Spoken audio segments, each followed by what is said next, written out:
Au chapitre 3 de la règle, saint Benoît manifeste que le père abbé n'est jamais seul, le responsable du groupe n'est jamais seul. Le groupe lui-même représente une dimension d'équilibre dans l'exercice de la responsabilité. Lorsque une décision est à prendre, en particulier une décision grave,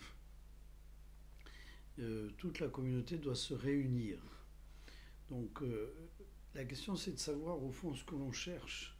Ce que l'on cherche, c'est à réaliser l'appel du Christ selon l'Évangile.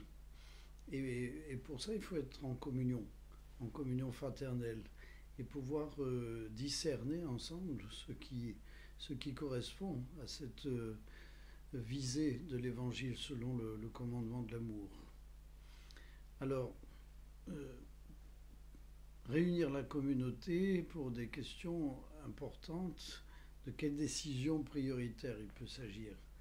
Il peut s'agir de l'accueil d'un nouveau frère, d'une nouvelle sœur, il peut s'agir d'une option pour les activités lucratives, il peut s'agir d'un programme de rénovation des bâtiments ou de développement des bâtiments, il peut s'agir d'une décision de programmation pour l'année en cours, toutes sortes de choses qui affectent la vie de la communauté dans un sens un peu déterminant. Et les décisions qui vont s'en suivre sont des décisions qui vont être prises en quelque sorte avec l'écoute profonde de ce qui aura été partagé et l'arbitrage du père abbé, du responsable. C'est-à-dire qu'en conscience, après avoir écouté tout ce qu'il a entendu, il va dire, en quelque sorte, voilà, on va aller dans ce sens-là. Éventuellement, même après, dans certaines situations, un vote de la communauté. Donc, le danger, évidemment, c'est que l'abbé n'écoute pas, ou que les frères ne s'expriment pas. Et alors là, quand on ne joue pas le jeu, il y a quelque chose qui est faussé et qui peut être extrêmement grave, avec des abus de pouvoir, comme il en existe malheureusement, ou bien des absences de conscience du devoir.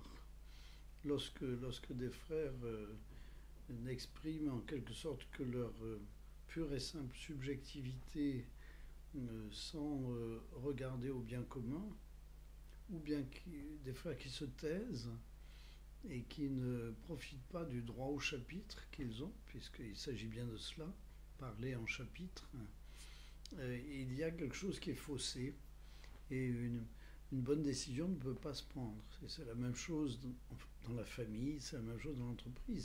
Si tout le monde n'apporte pas sa compétence, son génie propre, son intelligence, sa sensibilité, il manque quelque chose au corps. Et la bonne décision ne peut pas se prendre.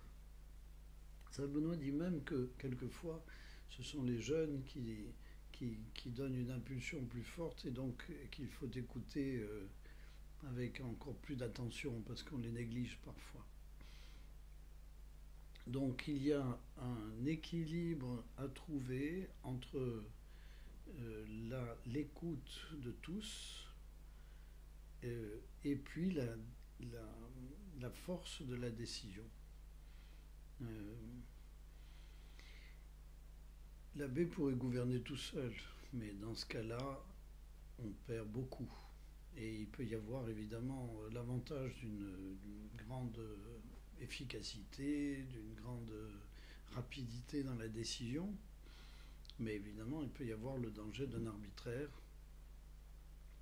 qui ne respecte pas la dignité de chacun. Et ça peut être très grave.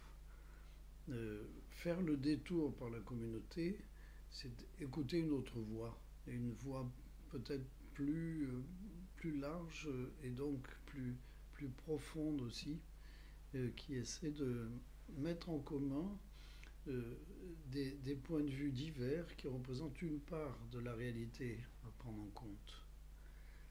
car nous ne savons pas tout seuls. Nous savons plus ensemble. Donc c'est un enjeu de vie commune qui est particulièrement important ici dans ce chapitre et qu'il nous faut sans cesse remettre en actualité. C'est le devoir du responsable et c'est le devoir des membres du groupe. Et c'est la manière dont le Christ l'a vécu dans l'Évangile avec ses disciples et avec ceux qui l'entouraient. Gardons cette perspective.